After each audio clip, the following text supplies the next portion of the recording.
welcome to the Bullcast Podcast. I'm Katie Pickler, and with me is my good old buddy, Court Winsett. I find it amusing, Katie. You sort of regressed to your old ways. You kind of did the old opening there that you got so tired of doing. Nostalgia. Well, I guess it's a good way to close out the year. Not that this is our last episode of the year, but it's close. Closing time is not playing yet. Closing time. Okay, come on. Let's do that opening bell. Okay, so today, what are we going to talk about? Well, duh. I mean, it's the year end. It's our last full podcast episode of the year. We do have more coming to you for the next couple of weeks after this one, but this one's our last full podcast episode of the year.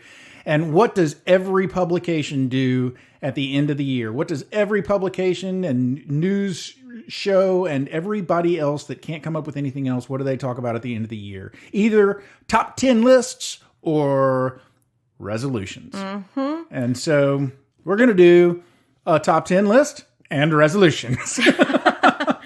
Yes, it's definitely that time. It's a New Year's coming up and everyone decides, new year, new me. What are we going to do? Mm-hmm. You know, I can already hear the gyms filling up and everybody rushing because all of a sudden, as soon as we change to the new year, everyone's like, oh, I've got to be a totally different person now. I've got to change everything. Absolutely. So let's talk about why that happens. But we're trying out a little something different. I know it's risky being the last real episode before the end of the year, but instead of top 5, what do you think about us doing nuggets of wisdom from Twitter? And we'll call it Twitter Nugs.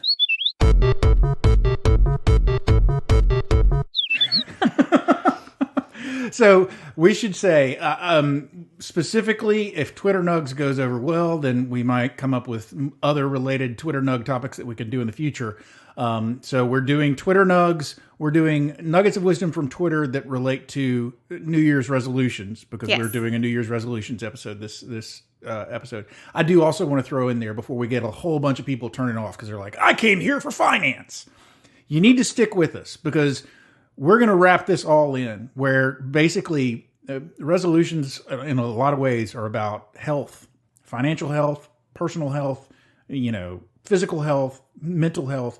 They all wrap together, and everything that you do in your life is, in some way or another, is going to affect your financial health. So we're going to work it all together. Stick with us. But let's get to Twitter Nugs. Yes. And so we do want to say these did come from various articles. So in the future, it may be that we actually represent who the person who wrote these. But for this, yes, a tribute. But for this, it's just, here's our tweets. So let's go off with number 1.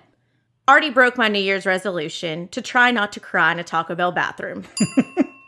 Wow. Okay, swapping off. I'm not really a New Year's resolution person. I'm more of a get really motivated to change my whole life at 3 a.m. on a Tuesday person. Which is true. I feel that. But then by 6 a.m., you're like, no. Total insomniac. I'm up at 3 a.m. thinking about all of the ways I'm going to change. And then by 6, I'm like, no, I just need to go back to bed. Okay. My New Year's resolutions for 2016 was to not have a New Year's resolution so I wouldn't disappoint myself. Still disappointed myself. Yep. That's pretty much me every year. Every year, I'm always a disappointment to myself when it comes to the resolutions. So, new year, new me is a fun thing to say while committing identity theft. Well, we learned about identity theft a couple episodes ago, so there you go. Let me read that one again, because I kind of messed it up with the laugh. New year, new me is a fun thing to say while committing identity theft. Okay, I got you with this one. My pants are starting to fit a little tight, so I think it's time to finally get serious about my resolutions to buy bigger pants. Absolutely. Every year. Okay, startup idea. I love this one. Come on, Court. Okay, sorry. This was really good. I gotta find this person and give them buy them a beer or something. I don't know. Startup idea. A gym named Resolutions that runs for the first month of the year, collects fees, then converts to a bar named Regret. That's amazing. I felt that. My New Year's resolutions is to come to terms with the fact that John Mayer is in his 40s. Yep. Okay, trying to complete my 2020 resolution list. To sum it up, I have 25 hours to lose 38 pounds. Serious suggestions only. There's so many articles. How can I lose 20 pounds in 2 days? Cut off a limb. Okay, only resolutions. Stop dating men with the emotional intelligence of a baked potato. Yeah, see, and I'm glad that you had that one, because how is Court going to pull off that? I don't know. I mean, maybe your daughters don't date men with baked potatoes brains. I don't know. Yeah, I mean, I certainly hope that they don't, but I mean, you never know. Okay, and finally, our last one, New Year's resolution to keep kicking ass and taking names, because detailed record keeping is important. Oh, and those are our, what'd you call them? Twitter nugs. Okay, let's talk about where this tradition came from. So yes, Court, it's history time. Oh, are we getting a history lesson from Katie? Yes. Okay, let's go back. Ancient Babylonians were the first people. Some 4,000 years ago, they were the first ones to hold recorded celebrations in honor of New Year's. For early Christians, the first day of New Year's became the traditional occasion for thinking about one's past mistakes, resolving to do better and to be better in the future.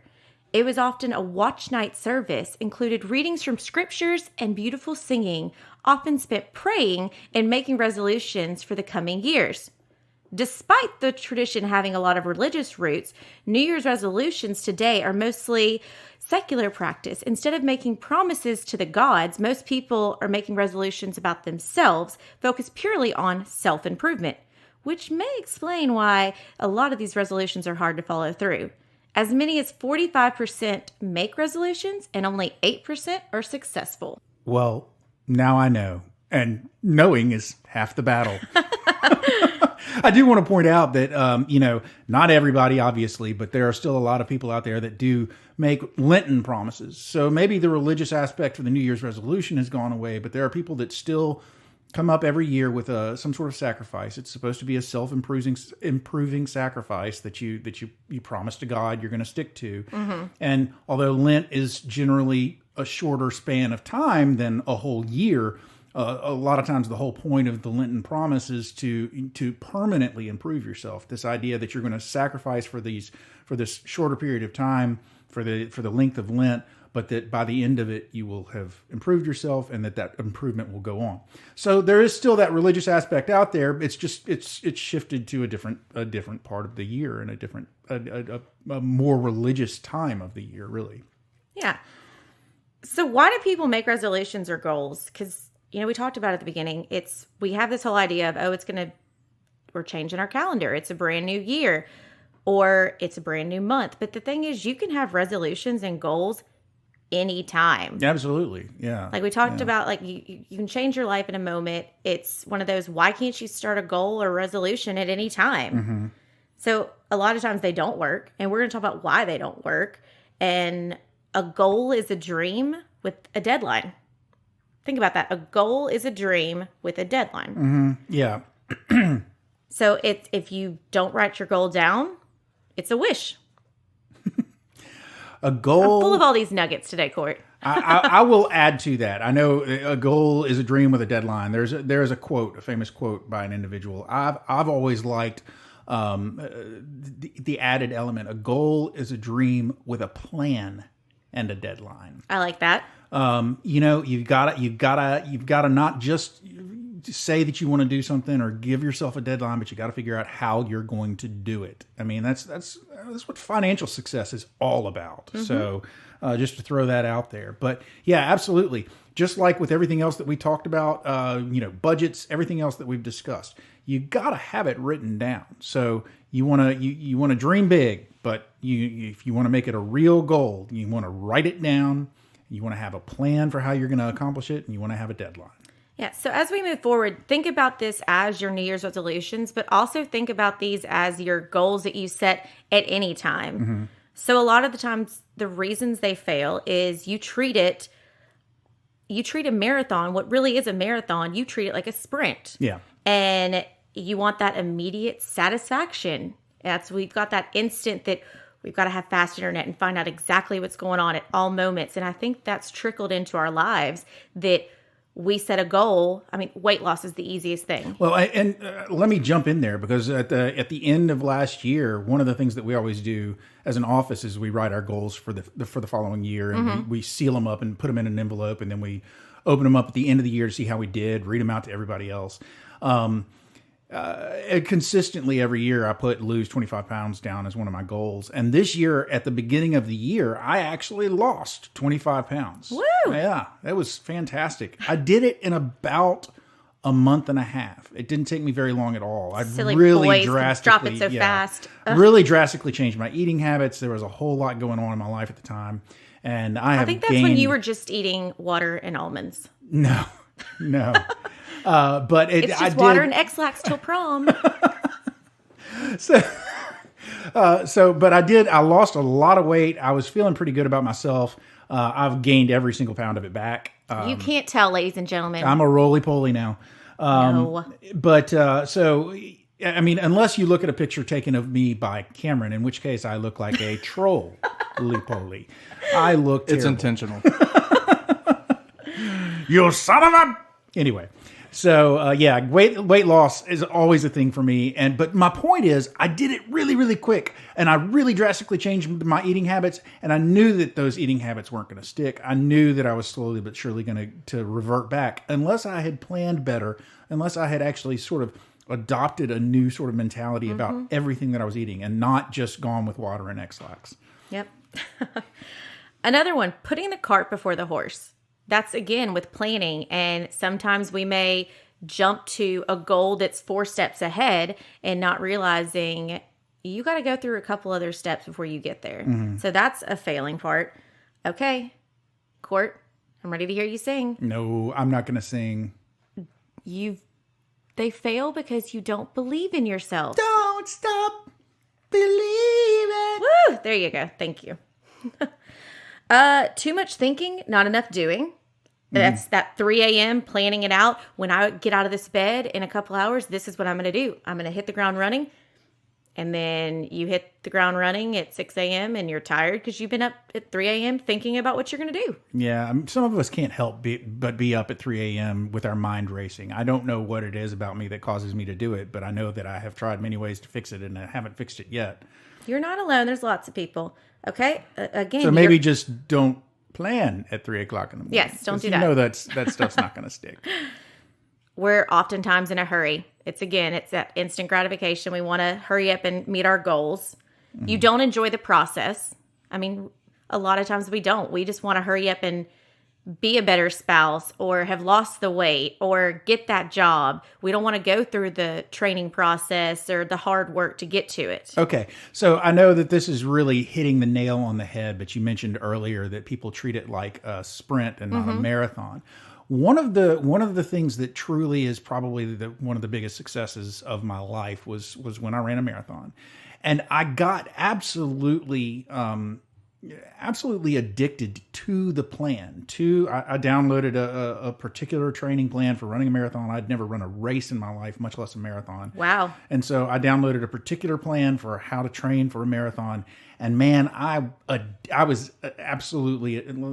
obsessed with sticking to that plan. This plan had me running, I think, 5 days a week. And I made sure that I'd hit every single day of the week that I was supposed to with the run that I was supposed to. And so, and I really, it really, that commitment to that plan and to that process that really helped achieve the ultimate goal. And also it was nice to have just sort of that, okay, I know what I'm going to be doing each day of this week and so forth. I've gone on and other people say, I'm going to run and do whatever. And I'm like, well, here's a plan for you. Well, and this kind of tackles on, I know, Cameron and I have been involved in a lot of the events here at Pickler Companies, and we talk about how so much of it is the anticipation of planning out the event and looking through every aspect of it and going through every angle of what could go wrong and what we're going to do. And then by the time you actually get to the event, it's just like, oh, it's done. And so it's more of the opposite. We've enjoyed the journey. And then it's just like, okay, it's done. But then we're ready and eager for the next thing. And so it's kind of with your goals, make it where you enjoy the process and then you're ready for the next step. Anybody who's ever done a show, I mean, you You don't do a show just for that being up on stage in front of an audience. Well, I guess some people might, but I mean, part of the process, part of getting there, through the entire rehearsal period, getting to know your castmates and so forth, that's all part of it. It makes it that much harder when you actually finally do put on the show and then you're done and you've got to move on with life because you've spent so much time with these people. It's all worth the time. Yeah. Next one would be you don't track your progress. That's crucial. That if you are trying to get better with your spending or, lose weight, have those micro goals, track your progress. Don't be too hard on yourself. That's a hard one. I know for you and me, Court, we're always beating up on ourselves. Well, I mean, I think I personally am just realistic about my failures in life. And that's being too hard. And the many failures that I've had. And kind of the last one of you don't know what you want, or you know what you want, but you don't know why. Okay, it sounds like we're about to get into a whole lot of psycho battle, if I'm being honest. No, we're not going to. But, I mean, you think about it a lot of times. We've talked about these in other episodes. Sometimes we set goals and resolutions, and are we setting it because it's trendy? Are we setting it because we feel like that's what we should be doing? And so I think that's something, figure it out. Figure it out. Just figure it out. Well, think about it. Put some thought in behind it. Yeah, sorry. No, that was a Letterkenny reference. You said figure it out, and I immediately went to Letterkenny. So for this, what we want you to think about is 3 things. 3 reasons your goal doesn't work. 1, people are not serious enough to write it down. You may have said it in your head, or you may have said it in passing to someone, but write it down. 2, we hide the document where it's written down. You don't share it or publicize it, and then no one knows. You have deniability. You don't have that accountability partner. I mean, in the world of social media now, you just tweet it out and be like, hey, I have determined I'm going to do this. And now other people know what your goal is. Everyone knows what's going on. And the 3rd, make sure they are SMART goals. Now, SMART, I mean, yes, yeah, you all want to be smart, but what we specifically mean is specific, measurable, attainable or achievable, depending on which way you look at it, and realistic or relevant, timely. Okay. I always like achievable and realistic, or attainable and realistic. Yeah. Relevant, I mean, relevant to who? I mean, is my socially conscious goal SMART because it's relevant and socially conscious? It just happens to be the social conscious thing of the. Now you're getting psychobabble. Yeah, I know. I'm just saying. So we have to believe in something in order to accomplish it. Don't give up when you get sidetracked. I think that's the hardest thing is that when we set these goals, it's, again, I feel like weight is something you can bring up a lot. It's you've decided you're going to be healthy and you've had a great couple of days, but then you get into work and somebody's brought a whole bunch of chicken biscuits and you decide, oh, I want a chicken biscuit. And then you feel like, well, crud, I just totally derailed because I wasn't going to have any carbs. And now I just had the bread and the rest of the day is shot. Yeah. That is the biggest culprit. Everybody's like, oh, well, it's done. Yeah. Yeah. I mean, and that doesn't just apply to diet. I mean, it can apply to exercise. I mean, obviously it applies to exercise. So many people are like, I'm going to get healthy this year. I'm going to start going to the gym. I mean, it's an ongoing joke that the gyms have their biggest month of the year is in January. And by February, it's back to just the normal people. Yeah. Most people don't stick with it.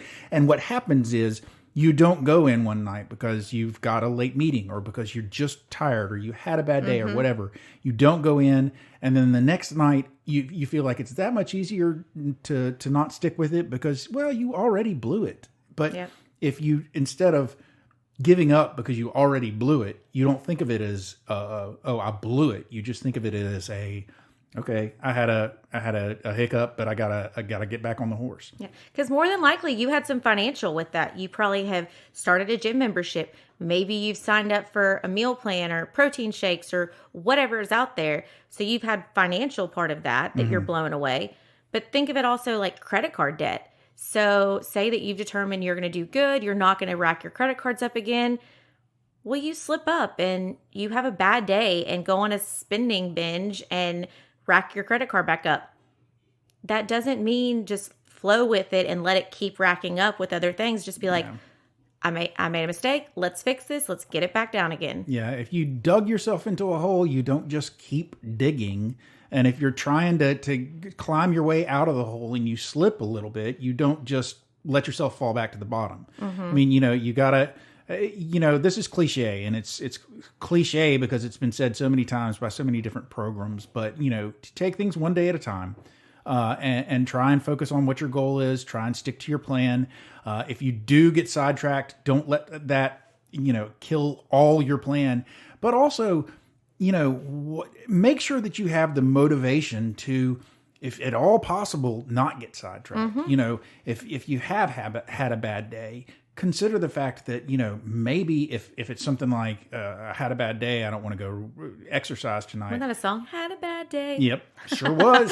And it was also, the Chipmunks did a version of the song too. The Chipmunks? Yes, absolutely. Oh, wonderful. It was way higher pitched than what you did, and I'm not going to try and imitate it, but yes. Come on. You're right, the motivating factor. Yeah. Because it's one of those, okay, you dig yourself in a hole of credit card debt. Why did you decide to get out of credit card debt in the first place? Why did you decide to lose weight? Why did you decide to be a better person? And I think it's one of those, we focus too much on the goal and not why we decided to make it a goal. Yeah. Yeah. I mean, let's face it. Me having a goal of losing weight just because I want to look sexy for the ladies doesn't really make a whole lot of sense because, sure, I can look sexy for my wife, but, looking sexy for the ladies, what good is that going to do me other than just, I don't know, ego trip, I guess. So, but being healthy, losing weight because I want to be healthy, because I want to live a longer life, or because I want to feel better and I hate the way I, feel every day because I'm tired and, whatever, my heart rate is up and so forth. Those are things that I can really, sink my teeth into. And if I can just remind myself that, okay, I'm doing this because I remember when I was training for that marathon years ago and how great I felt on a daily basis. And it had nothing to do with how I looked or, how my clothes fit or anything like that. Well, having my clothes fit was nice, but how I felt and the way that I felt, everything about me felt healthier and felt better. And if that's my motivation, then maybe that gives me that extra little oomph to try and stick to it a little better. Yeah. And it's with these goals, it's obviously when we say publish it. Yeah. If you put it on Facebook, I know we're all thinking of like eye rolling of, oh, here's another person saying they're doing this or doing that.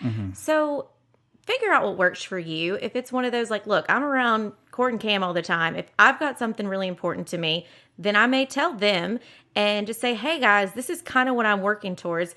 And so that's 4 eyes now looking at me, knowing what I've set as a goal, that they can kind of, if they see me going down the wrong path, be like, hey, are you still working on this?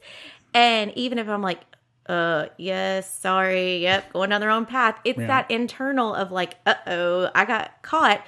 But it's an accountability partner. It's someone that's kind of helping you. No, like if I decide that, I want to try and get out of credit card debt and quit, donating to every charity that I see an ad for, and they see that I donate to something and they go, Katie, I thought you were going to quit that. I'm like, yeah, it may not stop me. It doesn't matter to Quarter Cam if I keep spending my money, but they see it as, hey, you've made it important enough to tell me this is your goal. I want to try and help out and just check in and be like, hey, I thought you were going to do it. In return, that I would do the same thing for you guys. Well, and also keep in mind that you've got an ultimate goal, but you've got minor goals in there too. So some smaller things that you can actually attain, steps that you can take. That one day at a time sort of analogy, but also measurable. Remember that second letter in SMART goals, measurable. So you haven't lost 25 pounds in a week, and it seems like it's going to take forever go 9 months and maybe lose 25 pounds in 9 months, or hopefully by 12 months. But if you've got more measurable, attainable, smaller goals, I need to lose 3 pounds this week, then that's not so hard. And if you only lose a pound, well, it's not like it's been some major failure. You've still you've still accomplished something, Yeah, absolutely. And I mean, it's just figure out what it's for and make sure it's important. I mean, if you want to save money and you're only able to save $5 this month, it's better than last month where you saved nothing. So don't be so hard on yourself either. But those bite-sized goals are really is what's going to help you track your progress and be more successful than just trying to hit the big old full Monty. Like Court and I are taking the CFP certification classes right now, and we've got a big old exam in November, and Court's had to talk me off the ledge a couple times because I've been like, oh, how are we going to do this? And he's like, Katie, we're several months away. We got time. Look at just getting one step. And I haven't ever been in AA, but I feel like they have like the 12-step program. So maybe it's with each of your goals, you kind of have like a 12-step program of how you get to them. I don't know. I mean, certainly 12-step programs wouldn't be around to this day if they weren't effective for many people. So I know that they work for a lot of people, and that's very specific to have that kind of thing. But let's talk about really the motivating factors. Okay. Like what actually, when you get down to the nitty gritty, what actually motivates people, do you think? Well, I mean, it's your emotions and What are the motivating emotions? Fear and greed, for sure. Woo, you came out of the gate strong with that. You're like, those are the two. Those are there. it. That's all you have. Fear and greed. Okay, so why do you say that? I mean, happiness motivates me. Kindness motivates me. I'm lying. I do. Yeah, well, but okay. So you thinking about with greed? We go to school to get a better education, to hopefully get a better job, to make more money. Mm-hmm. Greed. Yep. And, we're greedy. We want our kids to go to the best schools. We want our kids to have the best life.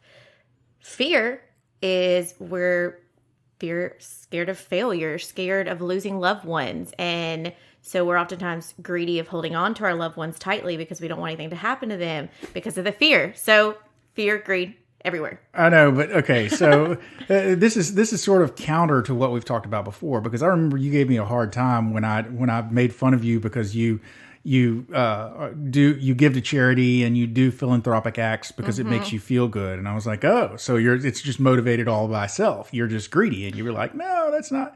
But basically what you're saying is all of our actions emanate from greed, which is inherently bad. Greed and fear. It's one of the 7 deadly sins. It's greed. But fear, I donate to charities because I fear that one day I could be that charity. Okay. I could be that person who is needing money raised for my kids, whatever, or needing money for treatment for somebody that I love. So in a way, that's where the fear is. And the greed is that we all want the best for ourselves. And unfortunately, we have a lot of selfless people, but at the end of the day, we are very selfish. And whether it's selfish of ourselves or selfish of our families and our loved ones. Okay, so I guess to bottom line it, Katie, when you say everybody is motivated, their 2 motivated emotions are greed and fear. You're not using greed in terms of like Gordon Gekko, greed is good. No. You're talking about it in a broader sense. Much broader.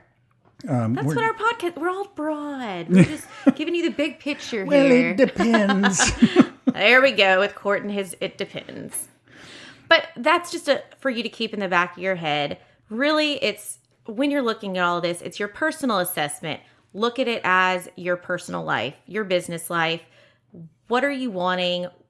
Where are you right now? Where do you want to be? And I know that's kind of you're rolling your eyes. Oh, okay, that's the interview question. Or that's the job accountability meeting. Where do you see yourself in 5 years? Eye roll. Yeah. But you've got to look at it. And if you're purely happy with exactly as you are right now and you don't want to have anything change, wow. Please write a book and share your secrets. Because most people have some improvements they want. And that's where you take an assessment. This is where I am.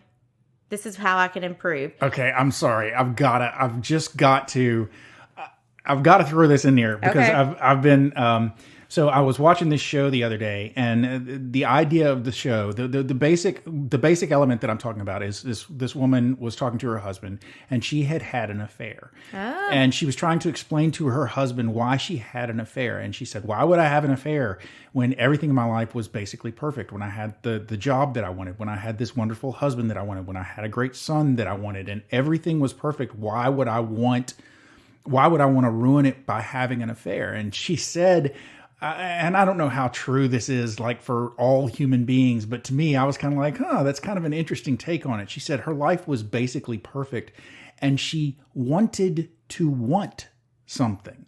So I know what you're talking about. I can't place what show that is. I've heard that, unless it's on every show. So, I mean, this idea that, even having everything, people continue to want something.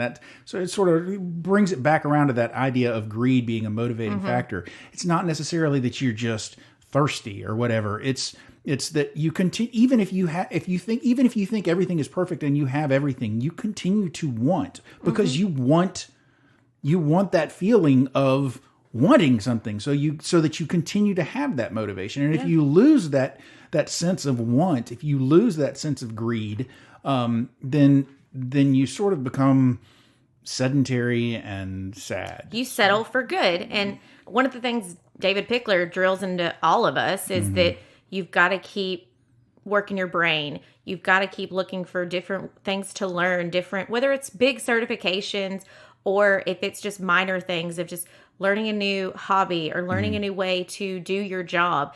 It not only keeps your mind working, which I think they've shown studies kind of helps with dementia and all of that, but it just keeps you having a purpose, and that it's not just going through the day-to-day thing. It's something exciting. You set yourself goals. You figure out what your personal goals are, figure out what your business goals are, set your goals, reward yourself for accomplishing steps toward the ultimate goal, Be your own cheerleader. Yeah. You don't have to be Miss Perfect. Well, yeah, no, there's a quote again, perfect is the enemy of good, or sometimes great is the enemy of good. If you're constantly striving for perfection, or if you're constantly striving for great, then if you fail at that, you may completely miss good as well. And good, while we're not suggesting that you settle for good, the idea that you don't have to be perfect. You need to really let that settle in, because you have to have goals that you can accomplish. And if you fail, it's not fatal. Yeah, right. Failure is not fatal. And I think nowadays with social media and stuff, like we're always comparing ourselves. And we've talked about this before about you're keeping up with the Joneses and you're putting yourself in financial danger because you're trying to be perfect. You're trying to have the perfect marriage, perfect kids, perfect life. But there's always something that falls short because you're striving for perfect and you're trying to beat somebody.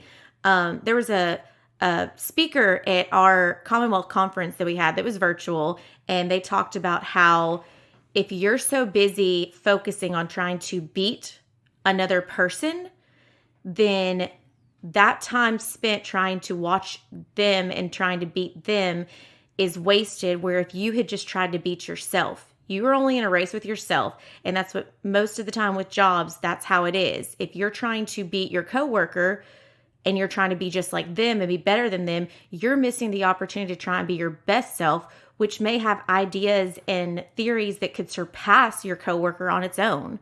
But it's the image I have in my head, I've seen around Facebook world, it's a meme of those Olympic swimmers and how they're swimming right next to each other. And that one swimmer kept focusing on the one next to him while the other one was just focusing straight ahead. And that's powerful. Focus on your goals. You are the cheerleader. You're the one that determines if it's, good or bad. You're in control. Yeah.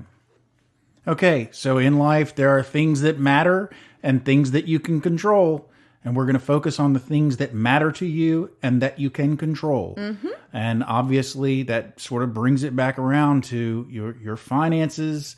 How does all of this really really wrap into that idea that this is a financial podcast. What are we doing? Giving you life lessons here. I mean, it all goes back to finance. Think about it. You decide to be a better spouse, but you let that kind of drop off and you throw in the towel and you're like, oh, I'm not going to be any better. Well, that could lead to marriage counseling. That could lead to divorce. Then you're talking about big bucks there. Big bucks. And the whole health thing that I was so focused on, running and going to the gym and losing weight and all of that stuff. Obviously, if you let that slide, if you make your goal too big and you know, I want to lose 100 pounds and get rock hard 6-pack abs and so forth, and you eat a hot dog one night and that completely derails you, and then you go into a spiral of self-hatred, and next thing you know, you've gained back 25 pounds and you... anyway, you could ultimately, your health issues could spiral along with you, and that leads to health issues. And what could that lead to? What if I have a heart attack because I can't get myself back on track and I have to go to the hospital? Yeah, and you're stuck now paying medical bills or medical bills are a medication killer. So, you're not, none of these are ever just because, oh, I want the 6-pack abs. It's always, or, oh, I want the better spouse or whatever. There's always something else that you got, that it always is going to come back around to. If you don't accomplish these things, it can affect you financially. Yeah. You're scared to death. Fear is driving you that it's scary to try and go back to school to better yourself because it's expensive. But that fear could hold you back, and then you could never be able to get a higher paying job because you didn't take that leap. You didn't try and better yourself. So again, finance. It all wraps back up to it. And those gym memberships, I just got to say, I have been the culprit of it. You sign up for those gym memberships, and I think it is so hard to break up with gyms. They make you write a letter and send it off, and then it has to get approved. I mean, it is ridiculous breaking up with gym memberships. So when January rolls around, y'all think real hard about it. Are you actually going to use that? Or should you just try and work out at home and see if you're really dedicated? Think about your money. You know what? Let's break this down into ways that you can really walk away with some things that you can really put into effect to help you. One, you make a resolution. Sure, make a resolution that you want to accomplish by the end of 2021 and have it, but have a plan. And make that plan. By part of that plan is setting yourself goals every single day. Something that you want to accomplish by the end of the day that day. Have a list of things that you want to accomplish by the end of each of your days so that you can cross things off the list. Yes. Because people love crossing things off of lists. Oh, it's in the world of technology, I still like my paper and pen. Cross it off. And if those goals are focused on ultimately helping you achieve that monster goal, it doesn't make the monster goal seem so hard to accomplish. No, there is no rule on how big or how small these goals are and what you want it to be. Just write it down, publicize it, share it, get an accountability partner, get a plan, and make them smart goals. And my fourth thing, don't give up when there's a bump in the road. Don't do it.